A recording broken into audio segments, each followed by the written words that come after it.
I want us to be able to confidently close the door on the charismatic position that we should all be trying to raise the dead in this life and see the false teachings for what they are, while also seeing, one of the main reasons I'm doing this, because I don't think there's abundance of people here trying to raise the dead, is because we have to see and help others see the preeminence of spiritual resurrection. A focus on physical resurrection now is a detraction from the glory of spiritual new birth. John 11, 21 through 27. Martha said to Jesus, "Lord, if you had been here, my brother would not have died. But even now I know that whatever you ask from God, God will give you." And Jesus said to her, "Your brother will rise again." Martha said to him, "I know that he will rise again in the resurrection on the last day." Jesus said to her, "I am the resurrection and the life. Whoever believes in me, though he die, yet shall he live. And everyone who lives and believes in me shall never die. Do you believe this?" She said to him, "Yes, Lord, I believe that you are the Christ, the Son of God, who is coming into the world." Let's pause there before we continue on the story. Martha recognizes Jesus' relationship to God the Father. She rightly confesses that whatever Jesus asked to God will be given to him. It'll be granted to him. But she confronts him with a misplaced hope. She confronts Jesus and puts her brother's death on Jesus' shoulders by saying, "If you had been here, he would not have even died." Jesus responds, "Your brother will rise again." Martha correctly responds, "I know that he will rise again on the last day." And Jesus then informs her, "I am the resurrection and the life. Whoever believes in me, though he die, yet shall he live. As everyone who lives and believes in me shall never die." The depth of magnitude and meaning in this verse will be increasingly understood long into eternity to the praise of God's glorious grace. For our purposes, we have to see that Jesus articulates that we will die. And though we die, we will be raised to new life by grace through faith in Jesus Christ. That's what we need to see. This is Jesus' first response to her accusation that his death, Lazarus' death, is on his shoulders. Jesus just simply responds by saying, "Yeah, though we die, we will live. We'll be raised to new life. Just believe in me. You'll be fine, as will Lazarus." Martha confesses that she does in fact believe what Jesus is saying.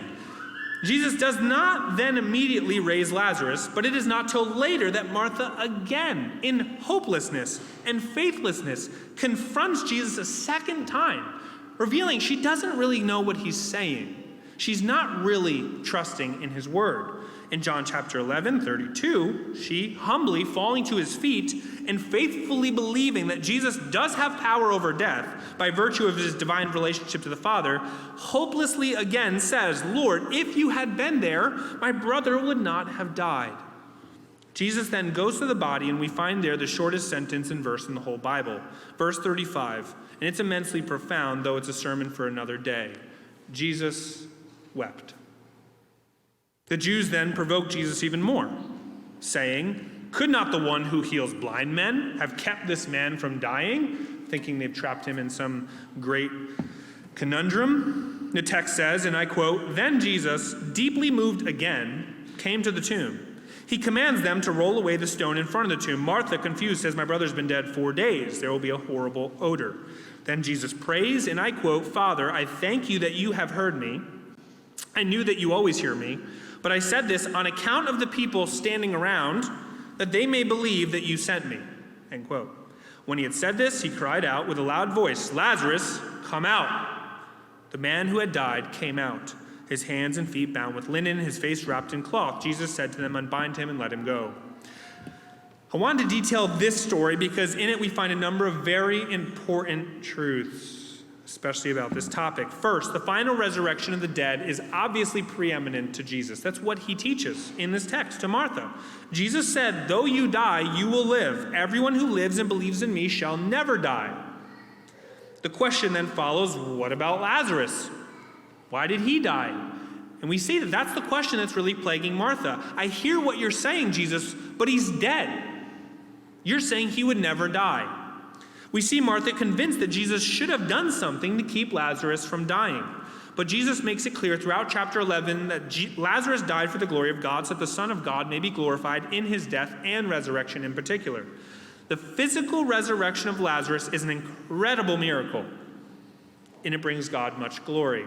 And especially at that time, Jesus directly asked for Lazarus to be risen, just Lazarus, so that the people around him, and I quote, would believe that the Father sent the Son. The resurrection had a direct attachment to the credibility of Jesus' present ministry at that time. It was obviously of immense and unique importance that the people grasped who Jesus was when he was on the earth. It's pretty important. Despite all this, though, as glorious as it is, and as important as the physical resurrection was at that time, Lazarus is still dead. He had the very unique experience of physically dying twice. He's not here. He's not alive. There's no scripture anywhere in the Bible that says he ascended into heaven and did not die a second time. The assumption, in line with the whole swath of scripture, is that he just died again at a certain point. So what do you think Martha thought, assuming she was alive with Lazarus when he died again? What do you think was going through her mind the second time he died? And he might have lived for many years, but in the end, he still did die again. Do you think she confessed a similar despair that God could have kept Lazarus alive the second time?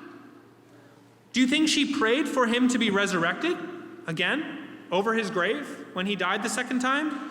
Or do you think that through Christ's words and his conquering of death, Jesus' conquering of death in his own death, burial, and resurrection and ascension, that she understood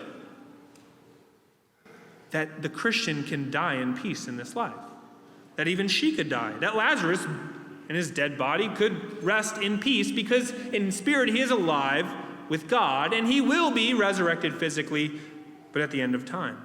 Martha would have realized after the fulfillment of the gospel in Jesus' death, burial, and resurrection ascension, that resurrection in this still sinful world, apart from the immediate and physical presence of her Lord, is not at all the goal. Rather, we recognize that it is better in this life to die and be with God in the intermediate heaven now. That's what Paul confesses. I'd rather be up there with him. Don't pray over my body when I die, Paul's basically saying. Let me go and be with the Lord.